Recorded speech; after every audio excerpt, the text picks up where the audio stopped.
પોરબંદરમાં સિવિલ હોસ્પિટલના આંકડા મુજબ સરેરાશ દરરોજના 25 વ્યક્તિ શ્વાનના બચકાનો ભોગ બને છે।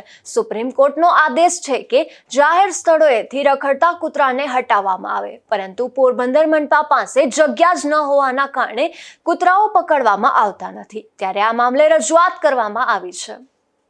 સર્વોચ્ચ અદાલતે રાજ્ય સરકારો અને કેન્દ્ર શાસિત પ્રદેશોના અધિકારીઓએ હુકમ કર્યો છે કે સરકારી અને ખાનગી હોસ્પિટલો, શૈક્ષણિક સંસ્થા અને રેલવે સ્ટેશન જેવા જાહેર સ્થળોએથી રખડતા કૂતરાને હટાવવામાં આવે અને ત્યારબાદ તેની નસબંધી અને રસીકરણ કરાવીને તેને શેલ્ટર હોમમાં રાખવામાં આવે, પરંતુ પોરબંદરની મનપા પાસે શ્વાન પકડીને રાખવા માટે શેલ્ટર હોમ નથી। શ્વાન પકડવા માટે મનપા પાસે 2 વેન છે અને સ્ટાફ પણ છે, પરંતુ જગ્યા નથી તેવું જણાવી દેવામાં આવે છે।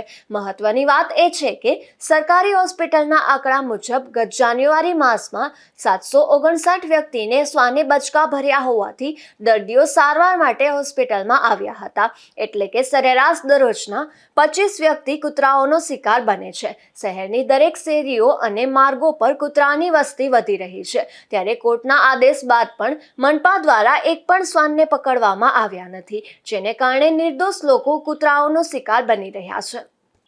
હું વિપુલ ચંદ્રાણા, પોરબંદર કોંગ્રેસ પ્રમુખ। હમણાં થોડા દિવસ પહેલા સરકારી હોસ્પિટલમાં કૂતરું આટા મારતું હતું, તો એ લોકોને ગાંધીનગરથી ને ત્યાંથી ને બધી પ્રેશર આવેલું કે ભાઈ આવું કેમ છે, એટલી કેમ વ્યવસ્થા ખરાબ છે। તો ત્યાંના મેનેજમેન્ટે ગાંધીનગર ઓફિસમાં પણ જાણ કરેલ, મ્યુનિસિપાલિટીને જાણ કરેલ કે અમે છેલ્લા 2024 આ બાબતની સરકારમાં મ્યુનિસિપલ કોર્પોરેશનમાં રજૂઆત કરીએ છીએ। સાથે આપણા માનવતા મંત્રી સાહેબ અર્જુનભાઈ મોરવાડિયાને પણ એક નકલ આપીએ છીએ। આ બાબતમાં કોઈ કાર્યવાહી નથી કરવા માટે આવતી, શા માટે? લોકો પોરબંદરના લોકોને હેરાન કરવા માટે જ છે। પોરબંદરમાં એવરેજ રોજના 100 લોકોને કૂતરા કરડી જાય છે। આ મારું નથી બોલતો, આ સરકારી આંકડા બોલે છે। એટલે હોસ્પિટલ ત્યાં સુધી જાણકારી કરી કે અમને આમાં મહિને 5 લાખ રૂપિયાનો ખર્ચો આવે છે, અને હવે તો સુપ્રીમ કોર્ટનો પણ આદેશ આવી ગયો છે। ખબર નહીં પોરબંદરના અધિકારીઓ ભાજપના નેતાઓથી દબાયેલા છે કે કોઈ કાર્યવાહી કરવાની પ્રજા ભલે ત્રાહીમામ પોકારતી હોય।